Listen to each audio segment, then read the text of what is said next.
sejamos todos um, como tu és em nós, onde a frieza que haja amor, onde há ódio, perdão, para que teu corpo cresça assim, como a perfeição, a começar em mim. Quebra corações, para que sejamos todos um, como tu és em nós, a começar em mim. Quebra corações, para que sejamos todos um, como tu és em nós, onde a frieza que haja amor, onde há ódio, perdão, para que teu corpo cresça assim, como a perfeição, a começar em mim.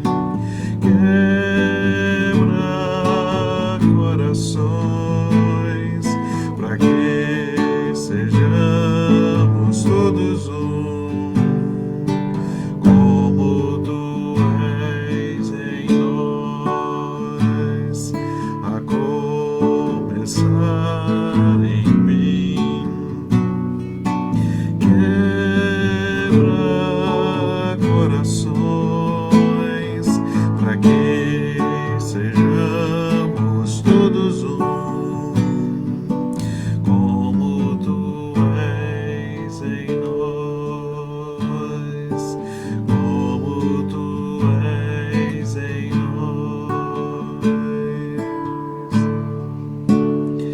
Boa noite, meu irmão, boa noite, minha irmã, para você que está conosco aqui nesta hora, na noite, nesse tempo, diante da graça de Jesus.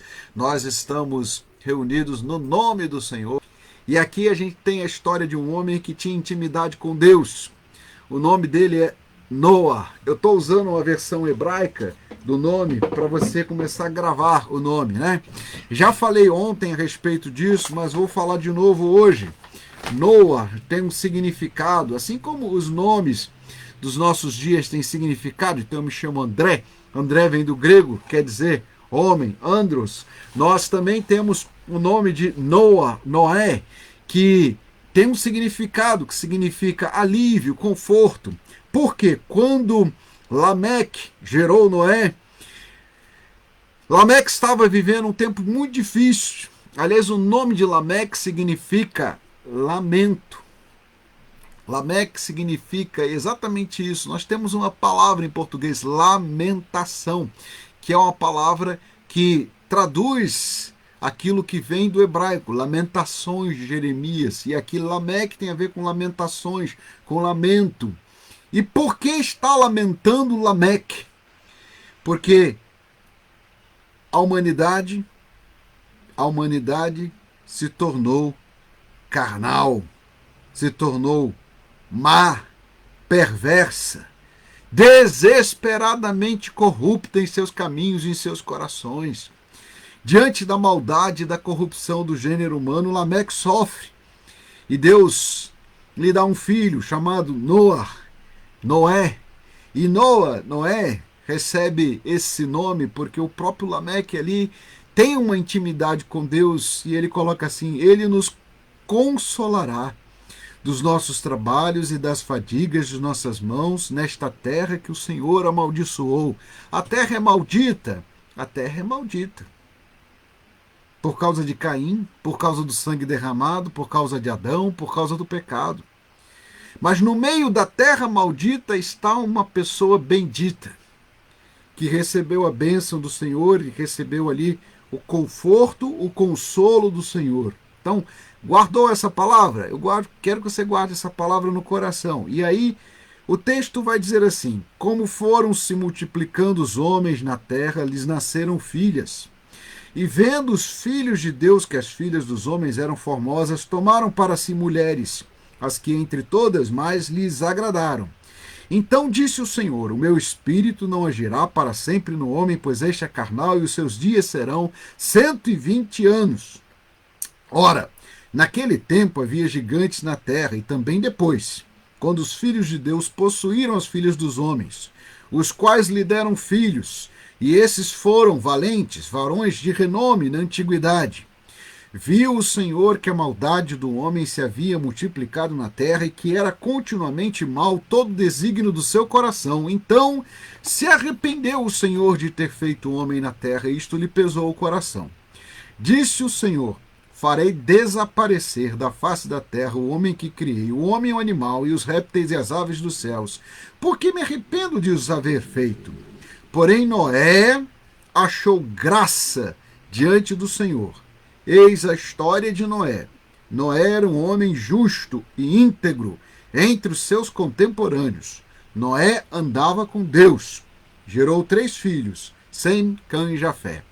A gente está iniciando hoje aqui a história de Noé, e aí eu já preciso dizer uma coisa aqui. Sobre a história de Noé, tem um monte de relatos, e agora tem até alguns filmes, desenhos animados, e eu preciso aqui dizer para você que os relatos, os filmes, os desenhos animados mais atrapalham do que ajudam. Né? Então, os desenhos animados, os filmes sobre Noé e os relatos, as histórias e os comentários mais atrapalham porque ajudam, porque é uma história que captura a imaginação humana, e aí tem muita fantasia, por exemplo, no filme Noé, que não tem base bíblica. E a gente precisa dizer fantasia, licença poética, mas isso não é Bíblia. Olhando a Bíblia claramente, a gente vai ter que aprender algumas coisas nesse texto. É um texto difícil de aprender, de ensinar, de meditar? É. Primeiro porque o texto traz aqui uma expressão forte. Deus se arrependeu. Segundo, porque o texto fala de gigantes na terra. Terceiro, porque o texto faz uma distinção entre as filhas dos homens e os filhos de Deus. Quarto, porque diz que Noé achou graça diante de Deus. Então, eu sei que tem essas coisas todas para discutir, mas se você ainda tiver outras dúvidas, pode colocar. Eu separei esses 4 pontos para a gente falar a respeito desse texto. Eu creio que são os pontos mais complicados do texto, mas se você tiver mais algum, acrescente. Tem uma irmã aqui me escrevendo, está pedindo para falar sobre essa limitação do Espírito de Deus que Deus colocou aí. Tem alguém escrevendo aqui no WhatsApp para mim. Então vamos falar de 5 coisas nesse texto, porque tem que falar também sobre isso. O meu Espírito não agirá para sempre no homem, pois ele é carnal e os seus dias serão 120 anos. Então, vamos caminhando aqui juntos, né? Eu quero aqui agradecer as suas orações pela Vilda, pelo Mateus, pela Mariana, pelo Bob lá, que você ore pelos seus animaizinhos, pelos seus amiguinhos de 4 patas, pela natureza. Isso daí não tem problema nenhum na Escritura, viu? Orar pelos nossos animais, pela nossa colheita, pela obra de nossas mãos, por aquilo que amamos, por cada área da nossa vida, é possível, é desejável. E o Senhor não disse que a gente não deve orar por isso. Tem gente que diz assim: não ora pelos animaizinhos, não ora pelo trabalho, não ora por nada que não seja religioso. Quem disse isso está errado. A Bíblia diz que a gente deve orar por tudo, por todos e sem cessar. Não tem limite, nem tem algum tipo de recorte da área da sua vida e que você diga assim: eu posso orar por isso eu não posso orar. Pode. E você vai me desafiar biblicamente? O que a gente pode falar? A gente pode contar aqui vários exemplos para você. A Bíblia conta que nós podemos e devemos orar pelas nossas colheitas, pelo nosso trabalho, pelas coisas que nós fazemos, pelos planos que nós vamos colocar diante de Deus. A Bíblia diz também que a gente pode orar por aqueles e por aquelas que nós amamos, pode orar até mesmo pelos nossos animaizinhos, pela nossa colheita, por aquilo que está diante de nós. Podemos clamar pela nossa terra, podemos clamar pelo planeta, podemos clamar por nações, podemos clamar por muita coisa. O clamor diante de Deus deve ser colocado por todas as coisas, em todo tempo, de toda forma, porque esta é a vontade de Deus. Que nós oremos por tudo e oremos sem cessar. Bom, vamos aqui aos 5 pontos então que a gente vai falar. Aqui uma coisa importante, né? Nós não podemos dizer aqui que os desenhos animados, os filmes, os livros, os comentários todos que são feitos a respeito de Noé são todos condenáveis. Aqui eu preciso dizer para você que a confusão toda é causada muito mais porque as pessoas não assumem que aquilo ali é uma ficção. E aí eu acho que vale a pena a gente dizer assim, você pode fazer, a gente dizer, deixa eu dizer com calma isso, você pode fazer ficção bíblica, arte? Pode. Só que você deve dizer, esta é uma criação artística. O problema está quando as pessoas acham que aquilo ali é a própria tradução do texto bíblico, e não é. E aí eu acho que a gente tem que voltar ao texto bíblico e a gente tem que caminhar com ele. Agora, você pode olhar, por exemplo, filmes que tratam dos 10 mandamentos de Noé, pode ver desenho animado com as suas crianças sobre Noé, pode. Pode ver desenho animado sobre o Gênesis, pode, só que você deve dizer, olha, essa é a criação do artista, né? Eu lembro aqui que uma criança, veja você, uma criança de 10 anos questionou a mãe e ela veio contar para mim, pastor, ela questionou, por que pegaram maçã? Não era maçã? A árvore do conhecimento do bem e do mal? Maçã é uma coisa. Isso é uma criança questionando a mãe. Então você tem que dizer o que para a criança? Essa é a criação do artista. Mas isso não quer dizer que não tenhamos que ter desenhos animados, filmes e literatura. Devemos e podemos fazer literatura, desenho animado, artistas, arte e até filmes sobre as coisas bíblicas. Só que a gente tem que fazer uma observação que deve aparecer no início e que deve aparecer no final, que aquilo que está aqui sendo criado não é a transcrição fiel daquilo que está nas escrituras, é a licença poética do artista. Com isso eu estou aqui dizendo o seguinte, os artistas têm sua licença poética para fazer quadros, para fazer desenho animado, para fazer filmes, para fazer qualquer coisa que eles queiram fazer, a partir da inspiração de um personagem ou de alguma história bíblica. E aí vale a pena a gente olhar que tem muitas coisas bonitas sendo feitas dentro desse contexto. Agora, quanto ao texto bíblico e à meditação do texto, a gente tem que fazer aqui observações. Eu vou começar pela observação última que a irmã fez. Gênesis 6, 3 diz que o Espírito de Deus não agirá para sempre no homem. E aqui a gente precisa olhar o texto original para saber de que estamos falando. O que está escrito aqui é que o fôlego da vida não permanecerá para sempre no homem. Por que eu estou dizendo isso? Porque tem gente que pega esse texto aqui para fazer aquela confusão, dizendo que é o Espírito Santo de Deus. Aqui não é o Espírito Santo de Deus. É o fôlego da vida, aquela mesma palavra que está lá quando Deus criou o homem. Eu vou pedir para você voltar no texto, a gente volta lá, e Deus criou o homem. E diz o texto ali, Gênesis 2:7, formou o Senhor Deus ao homem do pó da terra e lhe soprou nas narinas o fôlego da vida, e o homem passou a ser alma vivente. É esse fôlego da vida aqui que está mencionado nesta história. E aqui vale a pena você olhar para o texto, porque o texto está dizendo de uma maneira bem clara, e aqui eu vou pegar o comentário da Torá, o comentário rabínico, para você entender isto. O comentário primeiro é da da tradução direta do texto hebraico, porque disse assim o Eterno. Deus é chamado na tradução israelita de o Eterno, Adonai, o Senhor, o Eterno. Não lutará comigo o meu espírito por causa do homem para sempre, porque ele é carnal e os seus dias de vida serão de 120 anos, e serão os seus dias 120 anos. Bom, aqui primeiro a gente vê que Deus limitou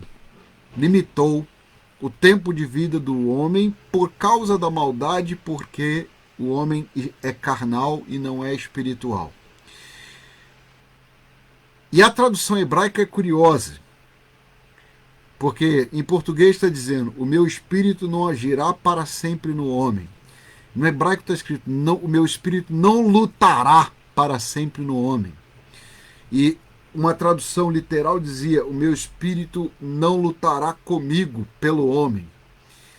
Por que essa expressão está aí? Para dizer que o espírito, que é o fôlego da vida, está lutando contra a morte dentro de nós. E essa que é a ideia. A parte divina está aqui em contradição com a nossa parte carnal e mortal.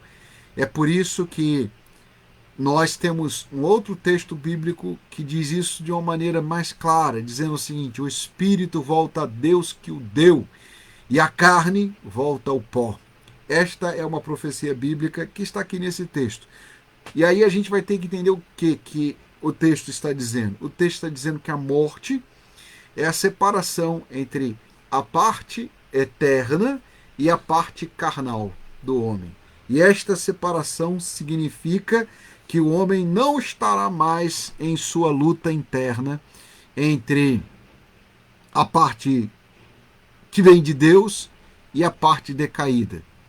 Esse fôlego da vida aqui é o que significa esse espírito. A melhor tradução seria esta: o meu fôlego da vida não lutará para sempre no homem, pois ele é carnal e os seus dias serão de 120 anos. Muitos comentaristas dizem que essa limitação é por causa da maldade. E isto seria então um resultado daquele decreto divino de que o pecado traz a morte. Se a gente entender isso, a gente vai entender então que toda morte é salário do pecado. E assim também entende o apóstolo Paulo. O salário do pecado é a morte, mas o dom gratuito de Deus, o dom que vem pela graça, é a vida eterna. Aqui a gente tem em Gênesis 6, portanto, morte e vida. A graça estava com Noé e a condenação e o pecado estavam com a humanidade. Se o homem já estava condenado, e eu acho que isso é importante, se o homem já estava condenado pela morte, o dilúvio não é mais do que uma sentença que se torna clara. Por que isso é importante? Porque tem um povo que olha a Bíblia com olhos agnósticos e diz assim: o Deus que está na Bíblia hebraica é terrível, ele mandou um dilúvio, acabou com toda a vida humana, acabou com tudo que havia na terra. Ora, o que estava na terra já estava condenado. Já estava condenado e já estava limitado no tempo, pela morte, pela mortalidade, pelo pecado, pela corrupção, pela perversidade, pelas lutas que estão aqui implícitas e explícitas, porque o texto de Gênesis 6:11 diz que a terra estava cheia de violência. Então era morte sobre morte, violência sobre violência. E o que Deus faz? Simplesmente e objetivamente mostra que toda aquela crueldade, toda aquela maldade, toda aquela violência, que era uma morte aos poucos, se torna patente diante de todos através do dilúvio. Então, o dilúvio não é uma condenação de gente boazinha. O dilúvio não é uma visão de um Deus que é terrível. Não. O dilúvio é a misericórdia de Deus para que a violência cesse, para que a destruição pare. E a limitação do tempo de vida também, para que o homem não permaneça sempre nesta terra com esta perversidade, com esta crueldade. Vou fazer aqui algumas ilações, pensamentos para você entender isso. Imagine se alguns dos tiranos que habitam e habitaram a face da terra tivessem 900 anos de vida. Se, afinal de contas, como alguns diziam, se o Reich durasse 1000 anos, se os impérios da humanidade fossem mais longos do que foram, a Terra não sobreviveria e nem nós estaríamos aqui se Deus não tivesse limitado a vida e limitado a maldade humana, e o dilúvio é uma limitação da maldade humana. É importante você entender isso. Bom, tem uma outra coisa que eu esqueci de falar e que está em todos os livros de geografia, história e arqueologia bíblica. Então eu falei que eram 5 pontos, vou falar de 6. O primeiro já falei aqui, o tempo de duração da vida e o fôlego da vida que nós precisamos destacar. A segunda coisa que eu quero lembrar aqui é uma pergunta bíblica para você entender aqui. Em todos os livros de história, geografia e arqueologia bíblica, a pergunta aparece: o dilúvio foi local ou foi universal? Os defensores do dilúvio universal mostram que em todas as culturas e em vários lugares do mundo existem sítios arqueológicos e existem registros antropológicos com histórias semelhantes à história do dilúvio. Então os defensores dizem o seguinte: olha, aconteceu algo sim. E até eles fazem uma relação disto com o final da Era do Gelo. Todo aquele gelo derretendo, levando ao aumento do nível dos oceanos, levando ao aumento das chuvas, e isto provocou um dilúvio universal, com histórias sendo contadas. Tem histórias de nativos da América Latina, da América Central, da América do Norte, da Ásia, da Oceania, da África, de vários lugares do mundo, de povos que não se conectavam. Em todas elas existem histórias semelhantes a histórias de um dilúvio universal. Então, alguns vão dizer assim, o dilúvio universal realmente aconteceu e ele foi universal. Outros vão dizer o seguinte: não, o dilúvio foi local e esta história do dilúvio foi espalhada por outros povos. Então aqui tem essas diferenças, mas eu já vou dizer para você que a maioria dos biblistas, dos estudiosos, dizem que existem provas de uma grande inundação em vários lugares do mundo, provas arqueológicas, provas históricas e também provas antropológicas, aparecendo nos relatos, nas histórias de povos que contam este evento como um evento transformador. E em todas essas histórias sobrevive uma família, sobrevive um clã bem pequeno, um grupo muito pequeno de pessoas. Então, as duas opções estão aqui diante de nós. É uma minoria que diz assim, que essa história foi vivida por um grupo local e depois espalhada pelos seus descendentes para todo mundo. Outros vão dizer assim, não, foi um evento universal. A gente aqui precisa dizer isso porque você vai encontrar essa pergunta também, embora eu diga para você com toda clareza que para mim não faz a menor diferença se foi local, se foi universal, porque o que importa aqui é que Deus está destacando que a sua graça estava com Noé.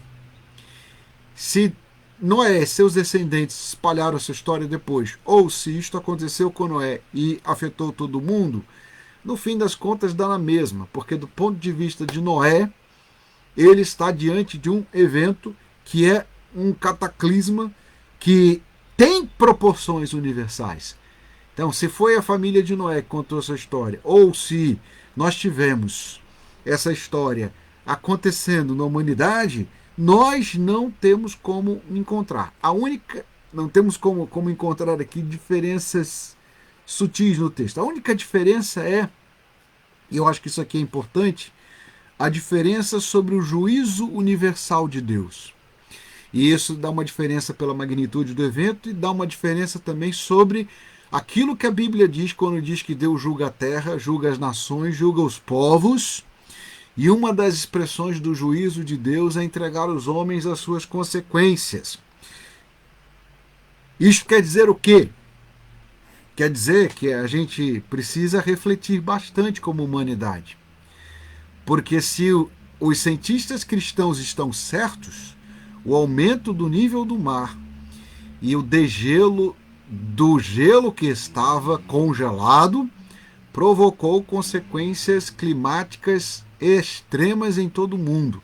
E por que eu estou dizendo isso? Porque tem gente ainda hoje construindo um novo dilúvio, se for isso verdade. E aí a Arca de Noé não vai estar aqui para nos avisar, mas nós precisamos estar diante de Deus para pensar o que fazemos. Bom, dos 6 pontos passei 2. Agora vou ao terceiro. Gigantes na Terra. Bom, com relação a estes gigantes na Terra, a gente vai ter que olhar de novo o texto bíblico e entender o que significa.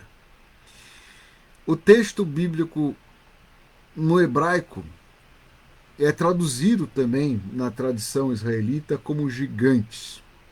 Gigantes estavam na terra naqueles dias e também depois. Quando conheceram esses filhos dos senhores, as filhas dos homens, e eles lhes deram filhos, e esses foram os valentes, que houve desde sempre, varões de renome. O que está escrito aqui a respeito dos comentários rabínicos, comentários que nós precisamos conseguir aqui olhar, é que estes gigantes seriam senhores da terra, e aí eles seriam gigantes por conta de seu renome, por conta de sua importância, ou se eles eram gigantes por conta de sua altura.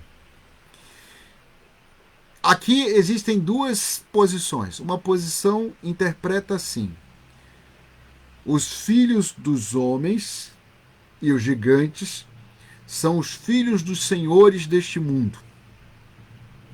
Então esta é uma interpretação.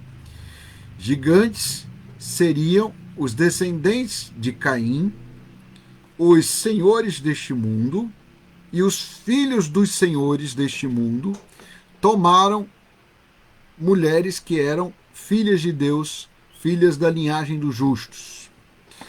Essa discussão é importante, inclusive, dentro da tradição israelita, porque dentro da tradição israelita, dentro da Bíblia hebraica, essa discussão sempre existiu, que é a discussão sobre com quem devem se casar as filhas dos justos, as filhas do povo hebreu.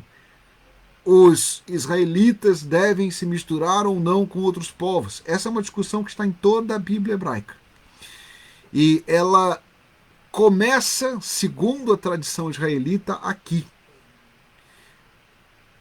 A ideia é que as filhas dos homens e as filhas dos descendentes de Caim, dos senhores deste mundo, trazem para o meio do povo de Deus conceitos, ideias e práticas que multiplicam a maldade na terra. Então, a discussão aqui não é étnica, não. A discussão aqui é espiritual. E não é étnica, mas é ética. Eu vou até fazer o trocadilho para você entender. Étnico seria aquilo que é o seguinte, que diz respeito a um povo. Então, tem gente que diz assim: não pode ter miscigenação. Isso seria uma questão étnica. Então estaríamos misturando povos, etnias diferentes. Só que a questão aqui não é étnica, é ética. Porque os filhos dos homens e os filhos dos senhores desta terra trazem valores espirituais, éticos, e trazem maldade e violência para o meio do povo de Deus. Então essa que é a discussão. Aqui não está se falando de etnias, mas está se falando de conceitos espirituais segundo a tradição rabínica. Por isso, embora os rabinos defendam que pessoas de etnias diferentes podem se unir ao povo de Israel, e há um ramo rabínico ortodoxo que defende que pessoas que têm valores espirituais diferentes não devem estar se unindo.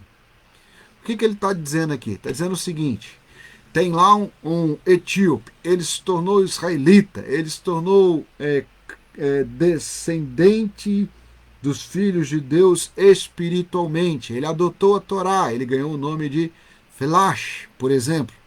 Ele é um judeu etíope negro. Ele se casa com uma judia que é também seguidora da Torá, mas ela é, por exemplo, russa. São etnias diferentes, mas têm o mesmo valor espiritual. O que acontece é que, então, nós teríamos como consequência que eles têm o mesmo valor espiritual e seus filhos têm a mesma orientação ética.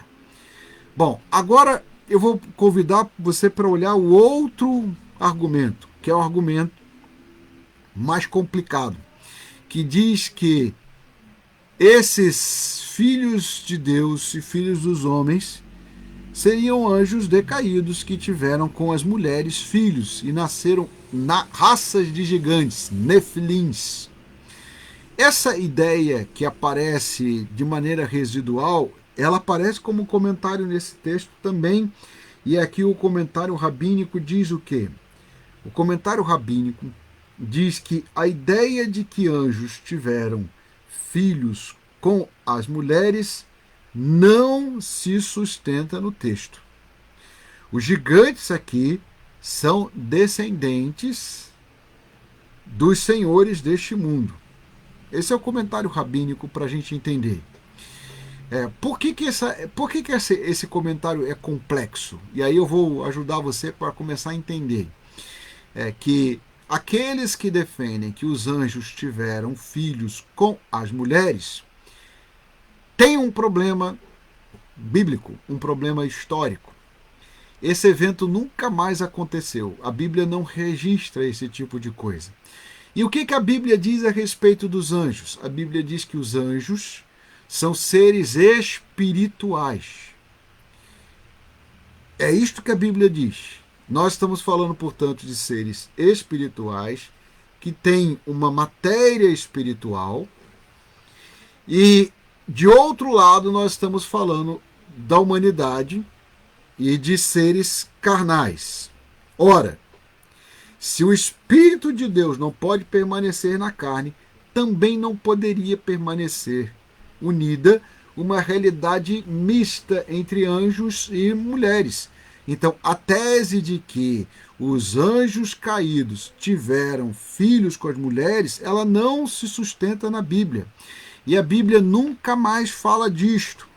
Aí tem gente que diz assim, mas e aquilo que está escrito lá em Judas? Aqui a irmã está citando ali nomes, eu não vou citar nomes não, porque muita gente entra nessa história e tem até muita literatura sobre isso, mas eu não vou ficar aqui comentando a literatura alheia, nem nomes de quem quer que seja, eu vou trabalhar com você o conceito. A Bíblia fala disso em outros momentos, fala que anjos caídos tiveram filhos com mulheres? Não fala disso. Se isso tivesse acontecido, a Bíblia falaria. E falaria de uma maneira bem clara. Falaria assim, esses são anjos caídos, são filhos de Deus que se tornaram, portanto, pessoas que andaram na terra, que eram espécie de semideuses. Então a Bíblia não fala disso. O Evangelho de Judas fala de anjos que não guardaram o seu lugar de origem. Fala. E aí o Evangelho de Judas fala que eles foram condenados. A Epístola, não é Evangelho de Judas. A Epístola de Judas, o Evangelho de Judas é outro livro apócrifo. Eu vou ficar aqui com o livro bíblico. A Epístola de Judas. A Epístola de Judas, que está na nossa Bíblia, ela fala de anjos que não guardaram seu estado original. E aí a Epístola de Judas diz que estes anjos que não guardaram seu estado original tiveram filhos com as filhas dos homens? Não. A Epístola de Judas diz que eles não fizeram isso. Ora, o que é que estes anjos que não guardaram seu estado original fizeram? Eles se tornaram rebeldes contra Deus. Eles abandonaram seu próprio domicílio, seu estado original, entraram em rebelião contra Deus.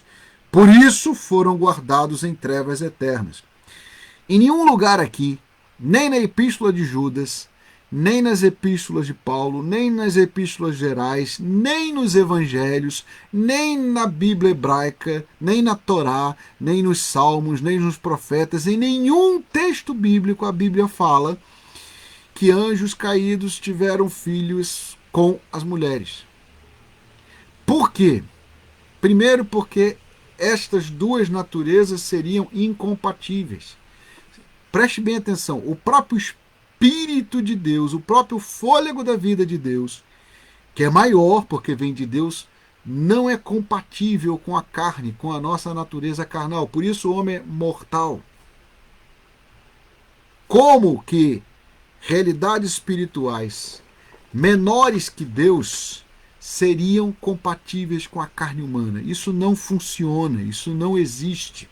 E a Bíblia não fala disso. Então, aqueles comentaristas que pegam esse texto e dizem aqui, os gigantes, os semideuses, os heróis da antiguidade eram filhos de anjos decaídos com mulheres. Eles estão simplesmente fazendo ficção e estão fazendo uma interpretação que não é sustentada pela tradição rabínica, não é sustentada pelas escrituras e não é referenciada em nenhum dos livros das escrituras.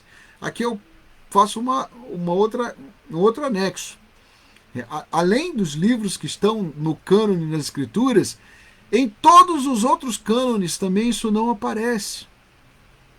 Na Bíblia Etíope, que tem 88 livros, não aparece a história de que existiram várias coabitações e algum tipo de descendência entre filhos dos anjos e filhos dos homens. Não, isso não existe. Na Bíblia católica, com seus 73 livros, também não aparece isso. Também na Bíblia protestante, com seus 66 livros, não aparece. Nenhum dos cânones bíblicos fala em linhagens de filhos de anjos e linhagens de filhos dos homens. Isso é elucubração e mentalidade humana, e isto vem de outras coisas que não estão na Bíblia. Mas a Bíblia claramente diz que isto não aconteceu, porque nós não temos essa história sendo sustentada. Então, o que seriam esses gigantes? Esses gigantes são chamados aqui valentes. A tradição israelita interpreta da seguinte maneira: gigantes e valentes são aqueles que ganharam grande nome. Esta é a tradição israelita ortodoxa tradicional. Porém, existem alguns dentro da tradição israelita que dizem que estes aqui são os antepassados dos filisteus e daqueles que habitavam Canaã. Por que eles seriam considerados gigantes? Porque eles teriam entre 1,90 e 2,10, tamanho de um jogador de basquete. E os israelitas tinham alguma coisa entre 1,50 e 1,60.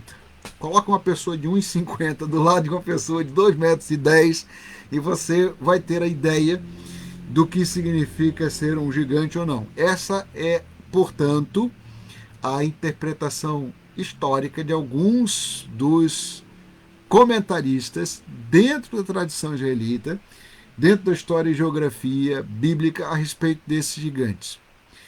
Então, queria convidar você para perceber isso, e aí você vai prestar atenção. Imagina assim, que existe alguém que é um guerreiro nórdico, 2,10 metros, 2,20 metros, do lado de um israelita de 1,50, 1,60, que é aquilo que é a altura comum entre alguns dos povos do Mediterrâneo e alguns ali do Crescente Fértil. Você tem, portanto, uma diferença de estatura muito grande que se tornava bem clara, inclusive também nas guerras, porque um homem de 1,90 ou 2,10 metros, 2,20 metros, com uma clava, com uma espada, com uma lança e escudo, era praticamente um tanque diante de uma pessoa que estava ali enfrentando uma luta a pé. Lembre-se de que naquela época não existia pólvora e nem bomba para poder fazer essa diferença diminuir. Bom, agora nós vamos concluir com as outras coisas que faltam, né? Falei dos gigantes, falei do fôlego da vida, falei aqui também a respeito do dilúvio universal. Agora nós vamos tratar de um ponto complexo. O que significa a expressão Deus se arrependeu de ter feito o homem? Expressão que se repete aqui. Ela aparece no verso 6, Gênesis 6, 6. Se arrependeu o Senhor de ter feito o homem, e isto lhe pesou o coração. Gênesis 6, 7. No final, porque me arrependo de os haver feito, de haver feito não só o homem, mas o animal, os répteis, as aves. Aqui Deus teria se arrependido de ter feito toda a criação. Como que a gente entende esse texto? Que é que nós vamos entender?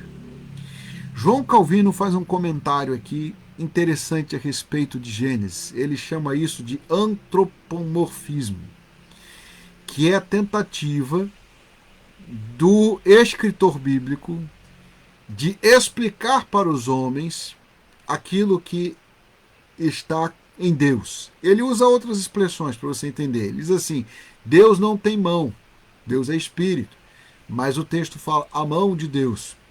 E aqui ele fala que pesou no coração de Deus. Ora, essa expressão que aparece aqui é exatamente esta: pesou o coração. E o pesar o coração é aqui traduzido como arrepender-se. Por que é importante a gente citar João Calvino? Porque Calvino está dizendo aqui que Deus está ali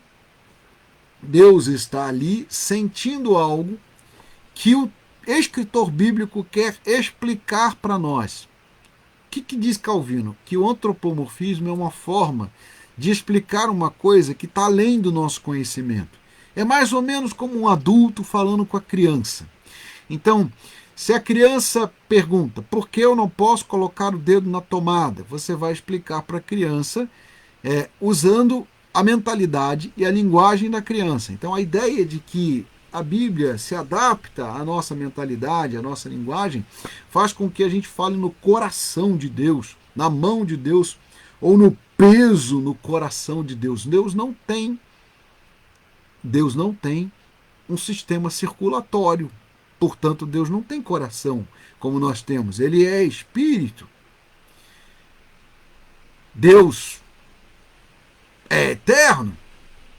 Então, quando o texto fala que pesou o coração, nós estamos falando de quê? Estamos falando de algo que Deus está ali sentindo, que Deus está vendo. E ele está vendo a maldade do homem, está vendo a destruição da criação, e a conclusão de Deus é que ele precisa desfazer aquilo que está feito. Portanto, os comentaristas bíblicos, em sua maioria, vão dizer que Deus não se arrependeu, que esta seria uma tentativa de traduzir aquilo que está sendo colocado. Mas aí eu vou de novo ao texto hebraico. Vamos olhar o que está escrito. E a palavra hebraica pode ser traduzida de outras formas, de outros jeitos, em vez de se arrependeu Deus? Pode. E aqui eu já vou convidar você para ouvir histórias diferentes.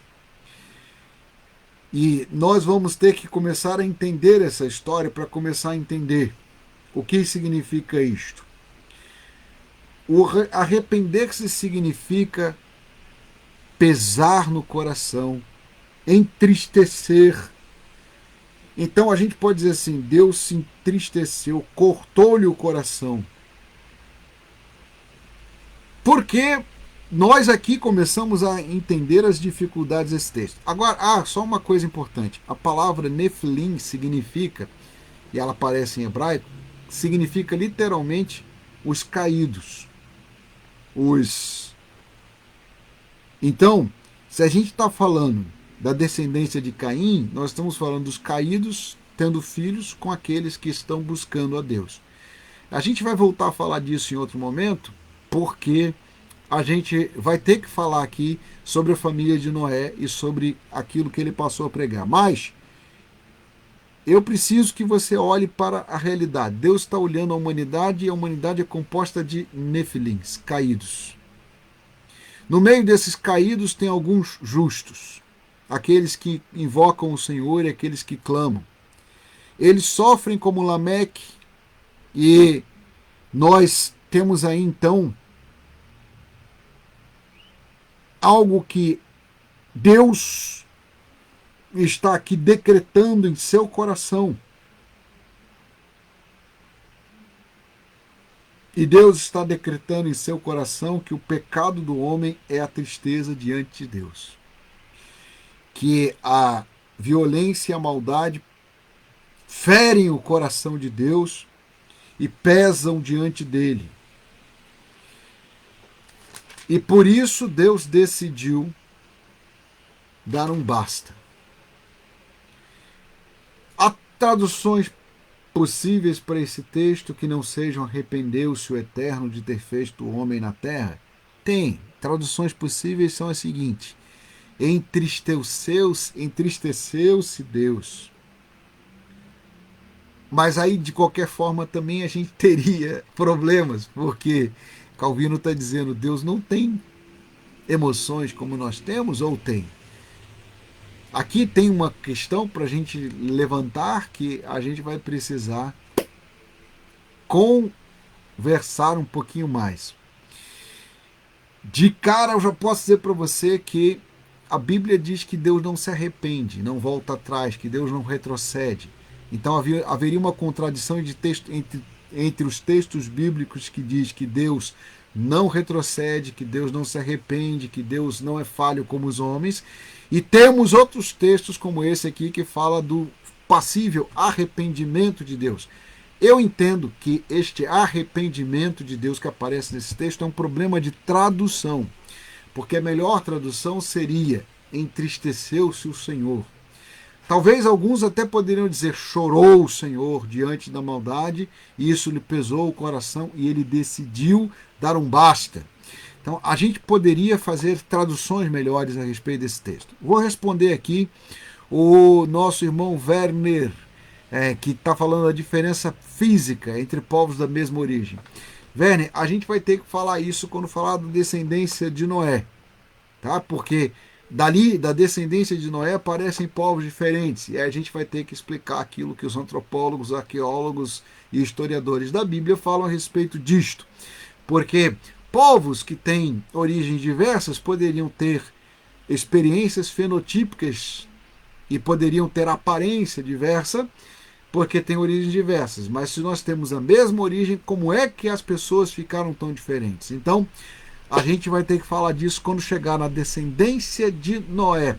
E aí, aguarde que a gente vai chegar lá. Mas a pergunta é boa e ela tem que ser enfrentada. As diferenças entre as pessoas e a diferença entre as línguas. Se tinha uma mesma língua, por que elas são tão diferentes? Se as pessoas têm a mesma origem, por que elas são tão diferentes? Isto é uma pergunta que a gente vai ter que enfrentar mais para frente. Para a gente concluir, aqui vamos lá. Eu falei do Espírito, eu falei das filhas de Deus e dos filhos dos caídos, eu falei dos gigantes, eu falei aqui do dilúvio universal, eu falei do arrependimento do homem, agora eu vou falar da última coisa que está nesse texto. Noé é aquele que achou graça diante dos olhos do Eterno, diante dos olhos de Deus. As traduções mais contemporâneas, a NVI, por exemplo, fala em benevolência diante dos olhos de Deus. Ora, benevolência não é a mesma coisa que graça. E aí eu vou brigar com a tradução, com a NVI.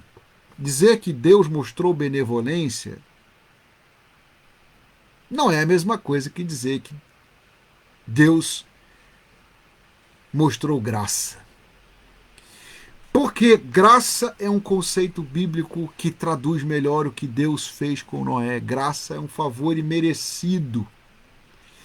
E a graça, estando presente aqui em Gênesis 6, desmonta aquela tese que as pessoas usam para dizer assim: o Deus do Antigo Testamento é um Deus terrível, é um Deus de justiça.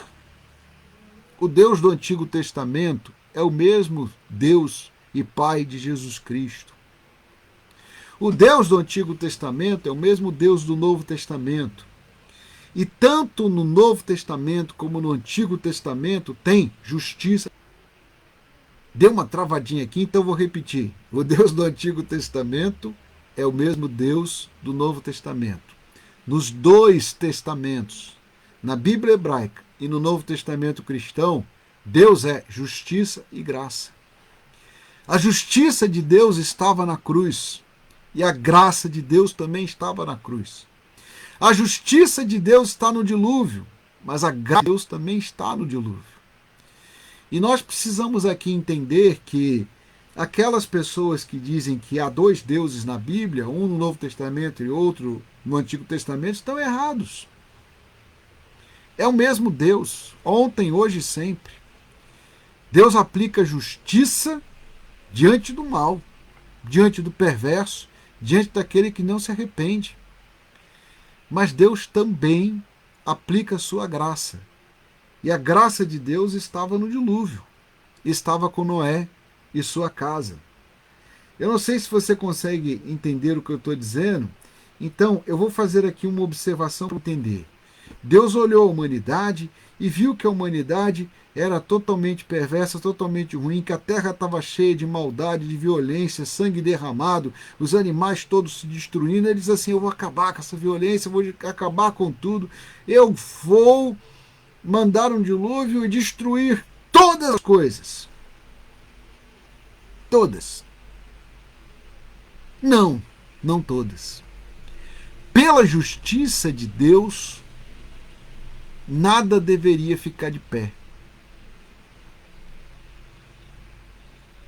A nossa irmã está dizendo aí, travou e voltou, né? Então eu espero que todos tenham escutado que começou a chover aqui, uma chuva forte aqui, talvez por isso tenha afetado aqui a transmissão. Mas vamos lá.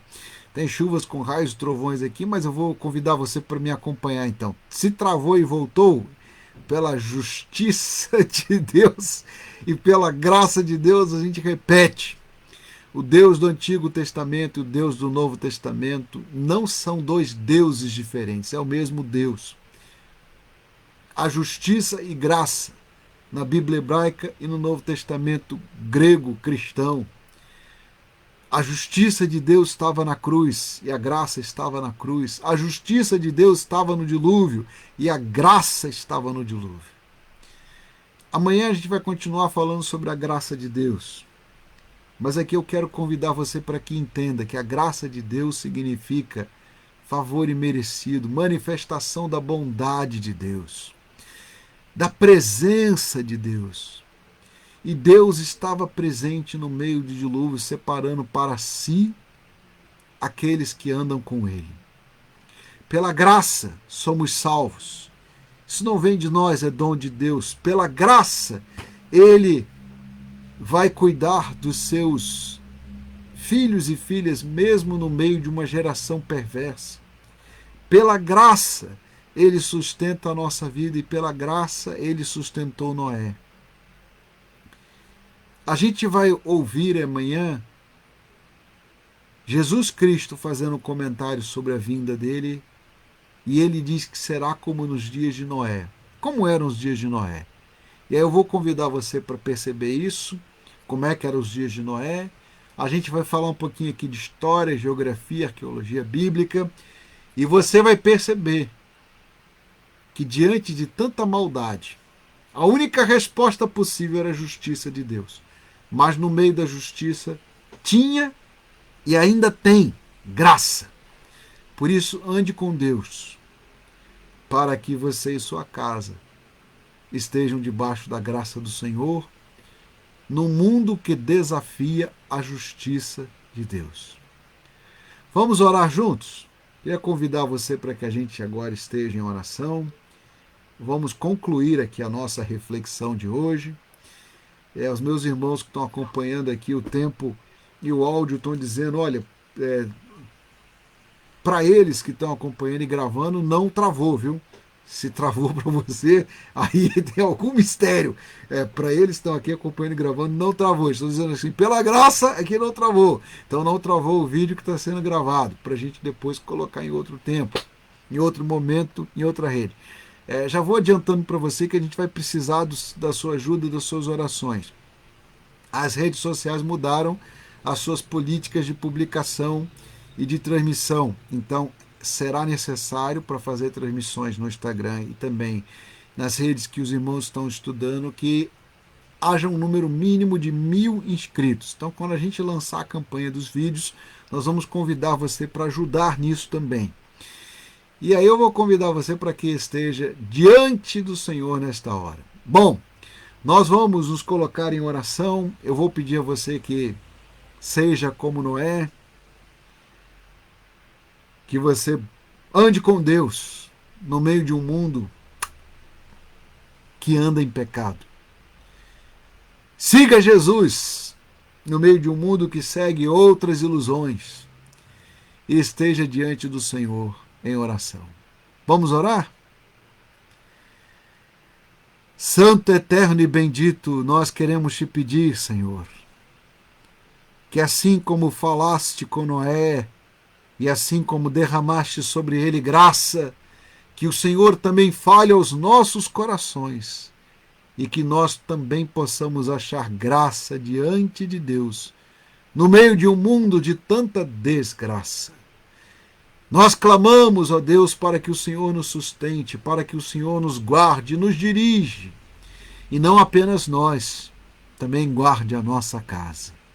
É o que nós pedimos, é o que nós clamamos, e desde já agradecemos. Em nome de Jesus. Amém, amém e amém. E que a graça maravilhosa de Jesus Cristo, o amor de Deus Pai e as doces e eternas consolações do Espírito Santo de Deus sejam sobre nós, hoje e eternamente. Amém, amém e amém.